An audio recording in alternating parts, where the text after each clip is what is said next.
material here. Yeah, we have an amazing collection. Hello there, everyone, and thanks for coming to another lecture of Hempology 101. Today's class is on an interesting topic for many of us that study this plant, because studying the plant is important on one hand, but the way the media portrays cannabis and the cannabis culture is really quite a fascinating study, and a very long study as well, because cannabis seems to be in today's media at least very dominant, as we'll get to. It's just a constant source of news, and that's been the case for decades. The use of cannabis has been sensationalized in the media from one extreme to the other. It's really been quite all over the road, and many situations have been dramatized in order to sell a story or promote a career of some type or other. And studying how the media portrays cannabis really shows in some ways the progression of our society's thinking, and also I think really shows how corporations are pushing for certain kind of activities that they benefit from, and the media is constantly framing things in such a way as to I believe benefit these corporations that are working behind the scenes, and not to truly inform the public, although I'd like to think that that's not entirely the case. That's mainstream media. I shouldn't generalize, being in the media now myself, having a newspaper, and as I'm about to show in the presentation here, there are many sources of good information about this plant that are accurate and worthy. But the dominant message that mainstream media portrays is certainly quite negative. And if we start with this first slide, everyone should be quite familiar with the Reefer Madness campaign that began really in the early 1900s, like 1916, 1917, where when the laws were first brought into certain states within the U.S. It didn't happen in a blanket way in 1937. Some states, I think Texas was one of the first ones that created specific laws for cannabis. So there was a campaign that was going on. There's old movies with cowboys, like silent films, showing them going crazy and shooting people up under the effects of marijuana, apparently, that they've smoked this devil's weed, and it made them do all sorts of horrific things. The Reefer Madness film, I at one point was thinking to put film clips together, but I'm not that great with my PowerPoint just yet. But most of us have probably seen the infamous film where the young man is playing the piano just crazily until he kills his friends at the party, essentially. It's really a very distorted portrayal of the effects of cannabis. And as I think most of you in this room know, it was really meant to suppress all the other uses of cannabis and create a story. The media and the theme throughout this presentation is that the media is very excellent to make stories and make things in a sense much bigger than they are, in order that they can benefit somehow in the background. And Reefer Madness is really a textbook case of how governments can be used by the media and corporations to implement laws that are to their benefit. It's my belief this was really their first grand experiment in that, and they've done that for decades since. But obviously they've duped the public before, and they'll do it again. But interestingly enough, the media has the power and has flip-flopped a lot on this subject. And so while we had this initial demonization of cannabis in all of its forms, really, although they didn't mention hemp in the early propaganda, but if you go to the second slide here, you'll see, and again, I didn't clip in the movies, but they made some excellent movies about hemp for victory, and showed videos of farmers growing hemp, and how it was so important for rope and for parachutes to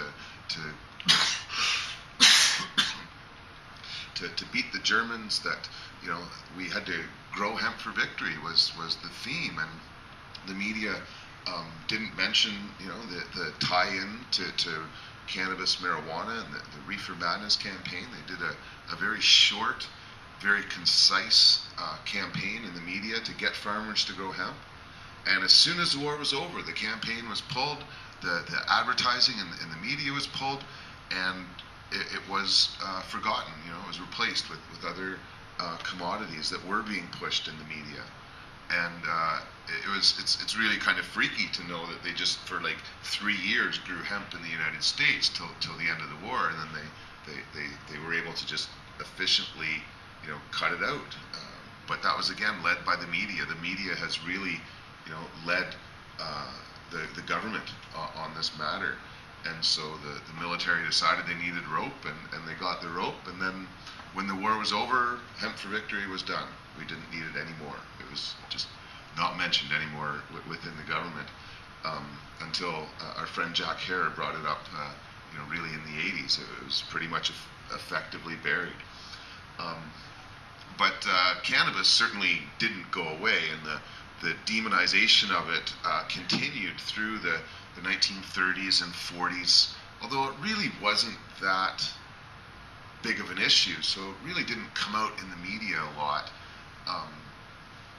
But it was something that would come out occasionally, certainly anytime the media had a chance to include cannabis use in the realm of problems that a criminal had. If they caught them in their home with cannabis, it would be included. But there weren't any really big campaigns until the 60s. The 1960s were a very interesting time. I obviously wasn't there, and I've had to study it, but there was a lot going on among a very small segment of the population. We sometimes, I think, glorify what the 60s was. There really weren't that many people dropping out, statistically wise. There were certainly thousands, but the vast majority of people were still bought into the system and still believed it. And Hollywood, I think, in the 60s, did an exceptional job of putting out several movies about the drug culture in general, not so much cannabis specifically, but the drug culture and the subculture, that didn't either portray it properly or in a good light. And the next slide is from the movie Easy Rider, a movie that when most of us hear about it and first watch it, we think we're going to watch a movie kind of glorifying the 60s. But in fact, at the end of Easy Rider, there's a bunch of tragedy occurs, and while throughout the movie the use of cannabis and other drugs seems to contribute to a good time, in the end of it, the dominant theme at the end of Easy Rider and a few other movies, I think there's one called The Trip that's sort of like that, and a few others where the people at the end, their lives completely fall apart. And while cannabis and drugs aren't always kind of pointed at as being the reason for that, I think there's very few movies from the 1960s where there's much portrayal of cannabis in a positive light at all, or of drugs in general. Most of the movies from the 1960s, even if they include drug use in it, portray it in a bad way.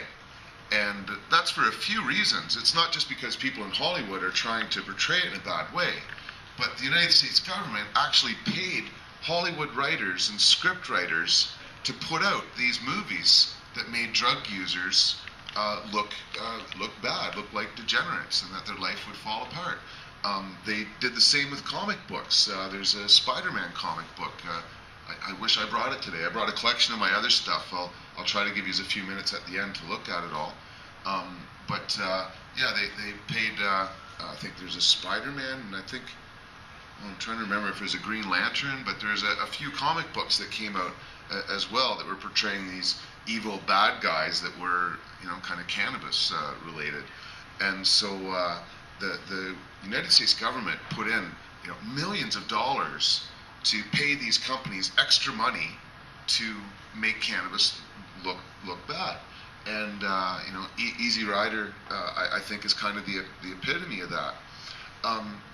But the 60s, I guess, did a lot of things, and cannabis, really became exposed much more in the community. And to a certain point, some of the negative images that the media and military would love to portray on its use didn't seem to fit very well.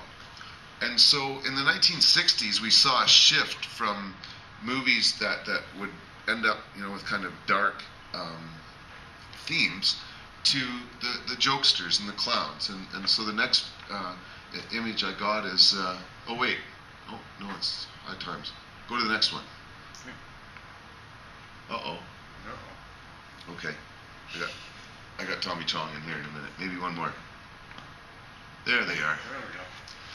I'll go back to the other two.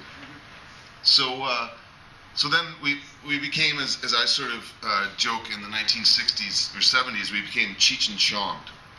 And what happened in the eyes of the public is that cannabis users went from, being people that were mixed up to just buffoons. They weren't necessarily, harmful in any sense to anyone other than themselves. And we became somewhat of a joke in the portrayal of in cannabis users in these movies. It's like we like to have a lot of fun, but we're not to be taken seriously. And so throughout this time, obviously Hollywood isn't the only source of news or information about this. And so one of the things that happened, if you go back, I guess a couple now here, James, sorry, I'm going to flip you around a little, is the cannabis culture and the cannabis community became big enough that we decided, and I say we long before I was even really born. I was born in '69, and High Times came out in 1970, I believe, was the first year High Times magazine was printed. Sorry, I've lost them. Oh, it's over there, right by Cheech. Oh, now you've lost it. Yep. Can't you see it in the bottom corner? Okay, there we go. And so I think, out of frustration at the portrayal of cannabis by the media, and in the kind of need to both express the need for change and just organize in a way amongst ourselves. High Times again came out in 1970 in the hope of changing this constant negative opinion. And I think in a lot of ways High Times was very successful to the point where, again, in the 1970s there was a number of states that were ready to decriminalize cannabis because it was really becoming increasingly seen as a joke with the harmful effects just weren't measurable, essentially. And High Times in the United States in particular did an excellent job of educating cannabis users and through them the rest of the public about the plant and its historical uses and what's happening around the world with it. It really opened up the eyes of the cannabis community to itself for the first time. And I think High Times is one of the best things that's ever happened to the cannabis community, despite some of the problems that have happened. And for a while there, it kind of went off and was really even promoting cocaine use in the 1980s in a way that was quite embarrassing. And even for a while there, they decided they weren't going to be specifically a drug magazine until their sales plummeted, and they decided to go back to being a predominantly cannabis magazine. And there's been all sorts of other things that have happened with High Times, but nevertheless, for decades, it has been there promoting and organizing and putting together the Cannabis Cup in Amsterdam and now Cannabis Cups in the United States. And so by creating this media organization, High Times has had quite an impact beyond just informing people. I believe High Times has been an integral part in some of the changes in the United States, for sure. And so having our own media has been really important. But we've gotten a lot of other media along the way as well. So if you click to the next one, did I bring this? I think I got this. Life. Yeah, we got this Life magazine marijuana issue where I can't, it's kind of fuzzy at the top. It goes, at least 12 million Americans have tried it. Are penalties too severe? Should it be legalized? And that's actually October 31st, 1969.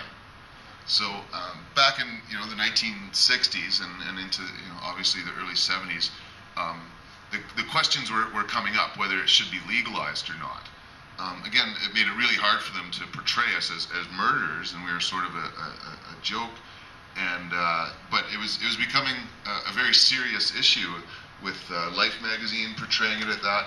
And I got this really wonderful front cover of Maclean's magazine, or I shouldn't say front cover, issue, because the front cover has got mosaic sort of Pierre Trudeau, and one of the main articles in here is why nice people smoke pot. And so this article in Maclean's magazine is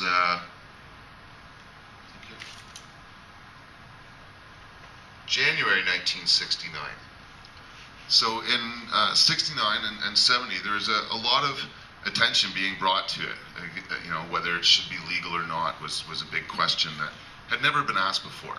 It was something that the media had done such a good job demonizing us that it wasn't until the late 60s and into the early 70s that people were like wanting to at least consider change. But that didn't happen.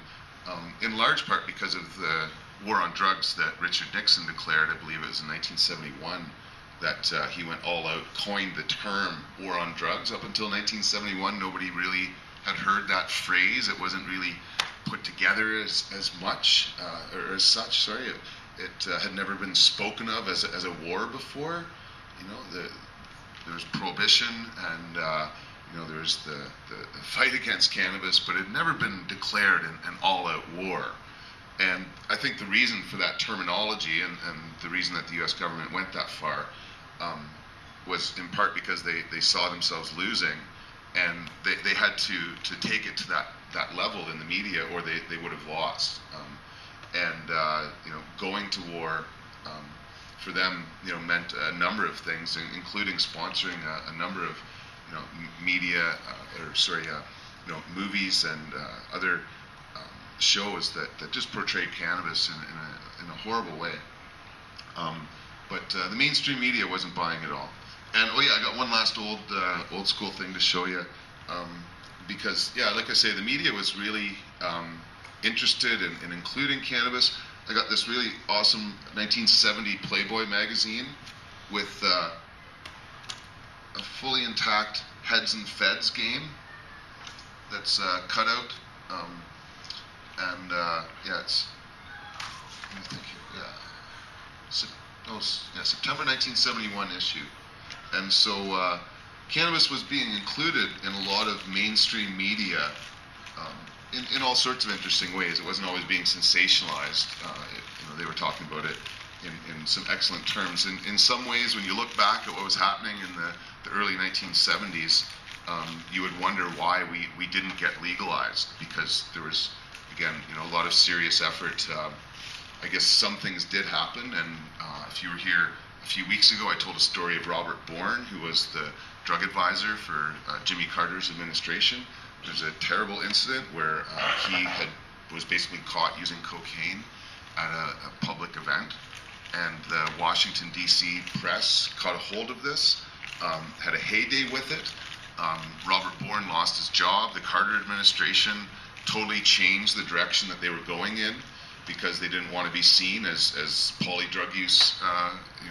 Pro-cannabis was one thing, but the media just jumped all over the Carter administration as being supportive of the use of cocaine and all these other different substances, and it really killed the marijuana movement. Combining that with the sort of Cheech and Chonging that Up in Smoke did to us, by the time the 1980s came around, we'd gone backwards, and we were losing ground throughout the United States in terms of how much support we had on the issue. And then Ronald Reagan came in, and Nancy, and the war on drugs just went up a whole other level with that couple coming in and just pushing the war on drugs for our children's sake even more. And this neoconservatism kind of attitude just dominated in the United States and throughout the world. It wasn't something that was just in the United States. Certainly Margaret Thatcher and England were pretty into the war on drugs, and most countries around the world were very pro-military at the time as well. And so they were pretty much into any war that they could benefit from. So I think we should maybe go ahead a couple now. And so throughout the 1980s and even through the 1990s, the most common story that you would hear in the media about cannabis would be the police busting people, either in raids of smugglers or people growing it or people selling it.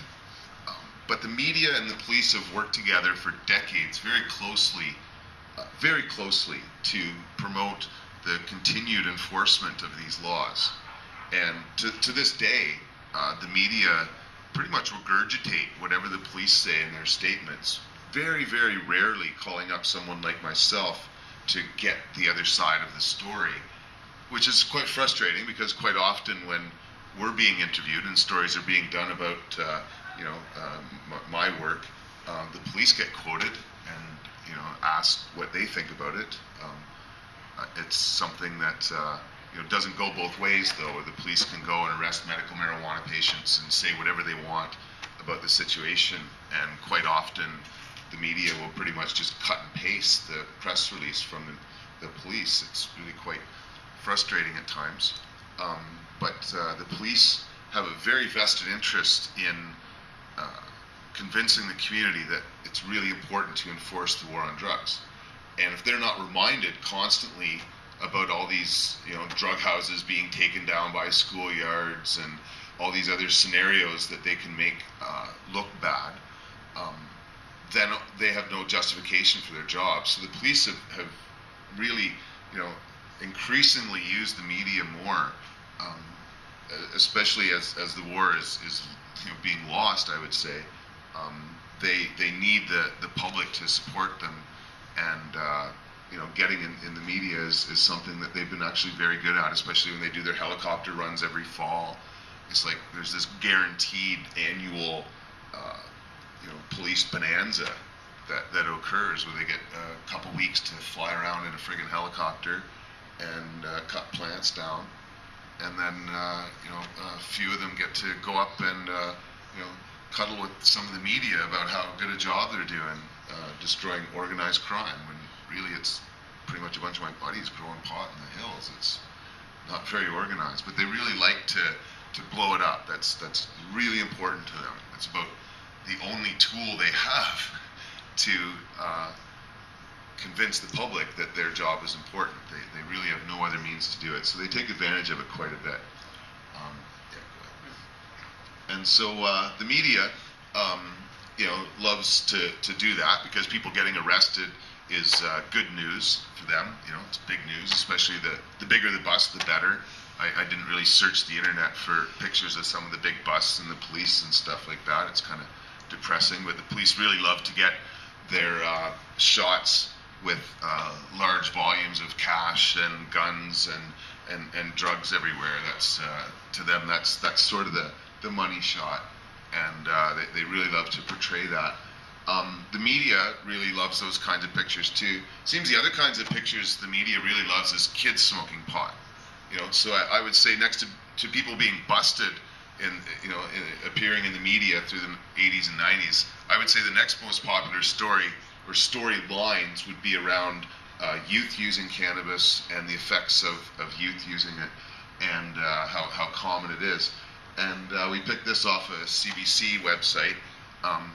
It seems as though almost every time there's a story about cannabis smoking in public, 420s or other kind of events, the media, with almost without an exception, picks images just like this, where 80% or more are probably under the age of 20. They very rarely pick images of mature pot smokers and put it out in the media. You know, it does happen sometimes. I don't want to say it never does, but 80% of the time, you know, they show young kids. And as my one friend says, you know, what they're doing is really, you know, almost more criminal than what the kids are doing themselves, because they're exposing these young kids on the news, and that could really come back to hurt them in a way that you know, they might not really appreciate at the time when they're sitting there smoking in front of the camera. And so the media, in many other cases, does their best to protect young people. You know, they don't want to expose them for criminal offenses on the media for no reason other than to get a good story. And so they don't do that with any other circumstance. If you're dealing with young people, they're quite protective. You know, in courts and stuff, they won't release the names of young people, but they're happy to show their pictures on the news in the evening, so that, you know, everybody, their teachers, their parents, their neighbors, you know, everybody gets to see them on the news. And so the media really has, I would say, no conscience or, you know, about, you know, showing people on the media that they probably shouldn't, because I know for a fact they don't go around and ask permission when they do these sorts of things, because I've seen it done here in Victoria. We've been on the front page enough for 420, and you know, I've known many of the young people in it, and they love being on the front cover and stuff. But it's really, I don't think, very fair to them, for the media to do that, and it's not really very fair for many of us that go to these rallies that are older than 20 years old. Because the image that the media portrays for these large public cannabis events is that it's, you know, pretty much all young people going. So maybe next slide there. So yeah, we've got lots of people on our side that have done their best to use the media to bring up the issue of cannabis. Some are a little smoother at it than others. Certainly Montel Williams would be the world's most publicly known celebrity, publicly known for using cannabis, that is. He has had multiple sclerosis for probably a good decade now, and a few years ago, but I say that probably maybe 7 or 8 years ago even now, Montel came public with his use of cannabis. I believe that the reason that he stopped doing his talk show was because his condition became too difficult for him to work at the same time. And since then, Montel has been very adamant. Well, even when he had his talk show, he had cannabis as the topic on a few occasions. But since that time, he has been very vocal about his use of cannabis and how important it is to him. And without a doubt, he would be the world's most known medical marijuana user, I would say. And it's been wonderful to really have him. He's very well-spoken, very nice man, and he's done a lot of good by being so public. The next guy up there has been a little more radical, certainly not a medical marijuana. Oh wait, I thought it was Snoop Dogg. Although I guess Willie is a little more radical than Montel. So far. And you know, Willie has done a lot to help this movement, and the media just loves talking about Willie and weed. It's been a constant source of news. It seems like every 6 months his bus gets pulled over in Texas. Like, you'd think you just go through there once in a while just to stir it up, because you know, it's funny. I don't know how many times this bus has been pulled over, and his roadies have taken the fall for the pod on the but you know, Willie's been charged as well. I shouldn't say the roadies every time. Willie has been charged a number of times, and he's a very adamant pot smoker, and he's also really big on hemp. Willie's been a key player in the Farm Aid rallies that have happened in the United States. They did these Farm Aid things back in the 80s, and he's right into farming. Obviously, being a country and western music star, that's his bread and butter, as it were. And so he's right there fighting for the farmers, and for hemp as well. I hope I have a quote from Willie in my book, because he's been very outspoken about how important hemp is and should be for the farming community. And so Willie has done great job and stuck to his guns the entire time, and his constant, media, I guess,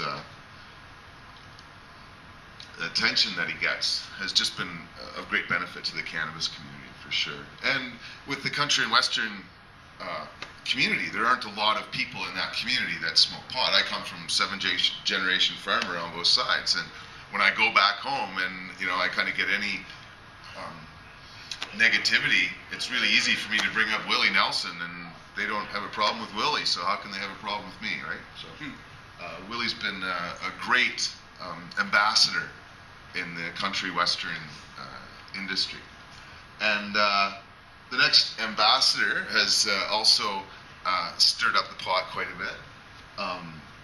Snoop Dogg is in obviously a different realm than Willie, but Snoop deserves, I think, a lot of credit for how bold he's been with his use of cannabis. He's not shy at all about it. He's very proud of it.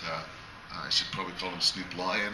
Is he still calling himself Snoop Lion? He's calling himself Snoopzilla now. Snoopzilla. Snoopzilla. Wow. Yeah. Okay. Somebody fed him too much BC Bud. Yeah. Wow, Snoop. Anyway, he is Snoop. And so, it's something that a lot of stars now of different genres have realized that actually smoking cannabis and being open about that is going to draw fans to you. At one point, I think there was some concern that admitting cannabis use might not be a good thing, although a lot of Hollywood actors don't seem to give a shit what's said about them. But the majority do. They're very conscious about their reputation.